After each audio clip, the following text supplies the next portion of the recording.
नमस्कार दोस्तों, स्वागत है आप सभी का हमारे YouTube चैनल ज्योतिष फरादिश विज्ञान पर।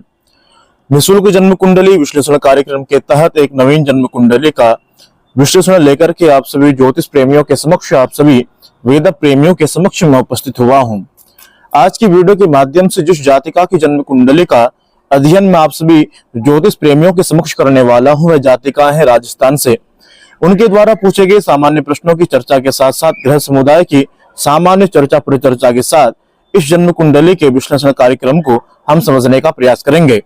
और आज के इस कार्यक्रम को प्रारंभ करूं उससे पूर्व यदि आप भी हमारे द्वारा अथवा हमारे वीडियो के द्वारा अपनी जन्म कुंडली का निःशुल्क रूप से विश्लेषण यदि करवाना चाहते हैं तो कमेंट के माध्यम से नाम, जन्म स्थान, जन्म तिथि का परिचय आप हमको प्राप्त करवा सकते हैं, ताकि प्राप्त परिचय के आधार पर हम आपकी जन्म कुंडली का निःशुल्क रूप से विश्लेषण कर सकें। विश्लेषण के माध्यम से आप सभी लोग जन्म कुंडली का अवलोकन कर रहे होंगे।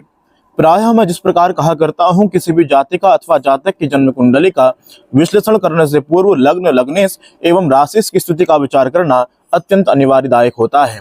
जातिका के लग्न की यदि हम चर्चा करें तो जातिका के लग्न पर 7 नंबर लिखा है और 7 नंबर के राशि होते हैं दैत्य राज शुक्र। जातिका की जन्म कुंडली में दैत्य राज शुक्र जन्म कुंडली के एकादश स्थान पर सूर्य की राशि पर विराजमान है। और यहाँ पर विचारणीय तथ्य यह है कि जन्म कुंडली का जो एकादश स्थान है, एकादश स्थान के स्वामी होकर के सूर्य जन्म कुंडली के 10वें स्थान पर दिग्बली होकर के विराजमान है। एक प्रकार का यह कामधेनु योग माना जाता है। जब भी किसी भी जातक अथवा जातिका की जन्म कुंडली में एकादश स्थान का स्वामी जन्म कुंडली के 10वें स्थान के साथ संपर्क स्थापित करता है तो इसे हमारे शास्त्रकारों के द्वारा कामधेनु नामक एक श्रेष्ठ राज्य कहा गया है। दूसरा, जातिका की जन्म कुंडली में यदि हम चर्चा करें तो जातिका की जन्म कुंडली में जो लग्नेश है वो जन्म कुंडली के एकादश स्थान, जिसे आय स्थान कहते हैं, उस स्थान के साथ संपर्क स्थापित कर रहे हैं। इसे भी हमारे शास्त्रकारों के द्वारा धनवान नामक एक श्रेष्ठ राज्य कहा है। जन्म कुंडली के एकादश स्थान की यदि हम चर्चा करें तो जन्म कुंडली के एकादश स्थान पर चंद्रमा भी विराजमान है, साथ ही साथ जन्म कुंडली के एकादश स्थान पर बुध भी विराजमान है।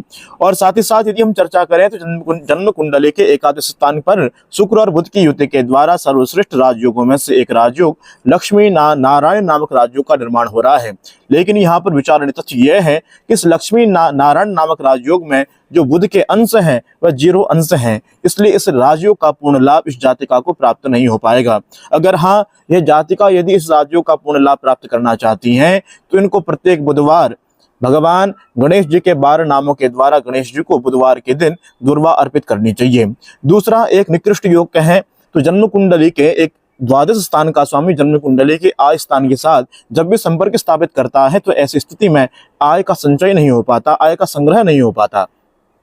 जन्म कुंडली का एकादश भाव हमारी आय को दर्शाता है, लेकिन साथ ही साथ जन्म कुंडली का द्वितीय भाव धन संग्रह को दर्शाता है। धन संग्रह के स्थान की यदि हम चर्चा करें तो जन्म कुंडली का धन संग्रह स्थान यानी जन्म कुंडली का द्वितीय स्थान और द्वितीय स्थान के राशि अधिपति होकर के राजकुमार ग्रह मंगल जो जन्म कुंडली में 9 ग्रहों में सेनापति के स्थान पर निर्धारित किए जाते हैं। मंगल जन्म कुंडली के 8वें स्थान पर मंगल केतु के साथ में विराजमान है। ऐसी स्थिति में स्वास्थ्य के कारण अथवा अनावश्यक कार्यों में जातिका का धन व्यय हो जाता है। कहने का तात्पर्य, आय की स्थिति सर्वश्रेष्ठ है लेकिन जातिका को धन संग्रह में प्रायः परेशानी का सामना करना पड़ता होगा।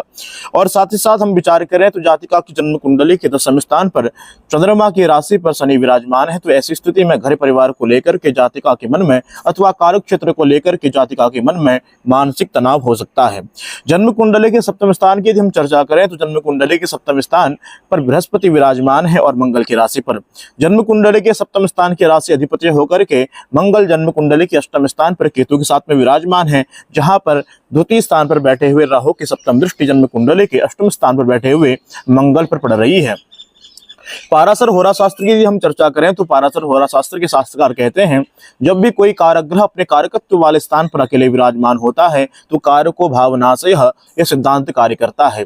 इस सिद्धांत का तात्पर्य यह है, कारक ग्रह अपने ही कारक भाव पर अकेले विराजमान होकर के अपने ही भाव का नाश करने वाला होता है। अपने ही भाव के नाश का प्रबल कारण वही कारक ग्रह बन जाता है। तो कहीं ना कहीं इस जन्म कुंडली के माध्यम से जातिका के वैवाहिक जीवन पर हमें समस्या आती दिखाई पड़ रही है, क्योंकि जन्म कुंडली के अष्टम स्थान पर भी सप्तम स्थान का स्वामी मंगल केतु के साथ में विराजमान, ऊपर से राहु की दृष्टि पड़ रही है और साथ ही साथ जन्म कुंडली के केंद्र स्थान पर अथवा जन्म कुंडली के दसम स्थान पर सूर्य और शनि के द्वारा श्रापित योग का निर्माण भी किया गया है, जिस योग की सप्तम दृष्टि जन्म कुंडली के चतुर्थ स्थान पर पड़ रही है, जो कहीं ना कहीं जन्म कुंडली के आधार पर पारिवारिक स्थिति को खराब करने का कारण बनेगी। वर्तमान में जातिका की दशा की हम चर्चा करें तो वर्तमान में जातिका को राहु में केतु का अंतर चल रहा है, तो कहीं ना कहीं मानसिक परेशानी, स्वास्थ्य को लेकर के दिक्कतें जातिका को हो सकती हैं। आते हैं इनके द्वारा पूछे गए प्रश्न के विचार के ऊपर। इन्होंने प्रश्न पूछा है कि मेरे जन्म कुंडली के आधार पर मकान का योग है या नहीं, अथवा मेरा मकान कब बनेगा। तो जन्म कुंडली के आधार पर इस स्थिति की यदि हम चर्चा करें तो भाव स्थिति भाव कारक का विचार अवश्य रूप से कर लेना चाहिए। तो जन्म कुंडली के चतुर्थ स्थान से मकान, भूमि, भवन, वाहन का विचार किया जाता है। तो जन्म कुंडली के चतुर्थ स्थान पर 10 नंबर लिखा है। 10 नंबर यानी मकर राशि। मकर राशि के राशि अधिपति होते हैं शनि, जो जन्म कुंडली के 10वें स्थान पर चंद्रमा की राशि पर विराजमान है और 10वें स्थान पर शनि के विराजमान होने के कारण उनकी सप्तम दृष्टि जन्म कुंडली के चतुर्थ स्थान पर पड़ रही है। हमारे पूर्वाचार्य कहते हैं कि निश्चितया भूमि, भवन, वाहन क्षेत्र का जो कारक ग्रह है वह शनि ही है। अगर जन्म कुंडली में शनि की दृष्टि जन्म कुंडली के चतुर्थ स्थान पर पड़ती है तो निश्चितया भूमि, भवन, वाहन तो प्रचुर मात्रा में दिलवाता है, लेकिन विलंब कर देता है। और वर्तमान में तो जातिका को राहु में केतु का अंतर चल रहा है, तो प्रायः वर्तमान की यदि हम बात करें तो वर्तमान में राहु और केतु का अंतर होने के कारण थोड़ी समस्याएं हो सकती हैं। लेकिन 1 जनवरी 2025 के पश्चात राहु में शुक्र का अंतर आएगा, तो निश्चितया जातिका का लग्ने शुक्र है। अगर जातिका शुक्र को मजबूत करती है और राहु की समस्या का निदान करने के लिए राहु के लिए दान करती है, तो निश्चितया जातिका को इस क्षेत्र में लाभ की प्राप्ति हो सकती है। कहीं ना कहीं जन्म कुंडली के शनि क्षेत्र कारक माने जाते हैं और शनि यदि अपने क्षेत्र कारक स्थान पर दृष्टिपात करते हैं, चतुर्थ स्थान पर दृष्टिपात करते हैं, तो मकान अवश्य रूप से बनवाते हैं, लेकिन विलंब करते हैं और जीवन के उत्तरार्ध में जातिका को विशेष लाभ शनि प्राप्त करवाते हैं। तो दर्शकों, आज की वीडियो के द्वारा इनके द्वारा पूछे गए प्रश्नों की सामान्य चर्चा परिचर्चा के साथ साथ इनके द्वारा पूछे गए प्रश्नों का उत्तर मेरे द्वारा दिया गया है। यदि आपको हमारा विषय प्रियकर लगा, रुचिकर लगा, तो हमारे यूट्यूब चैनल ज्योतिष फलादेश विज्ञान को सब्सक्राइब करना मत भूलिएगा। पुनः उपस्थित होंगे नए वीडियो के साथ, तब तक के लिए धन्यवाद।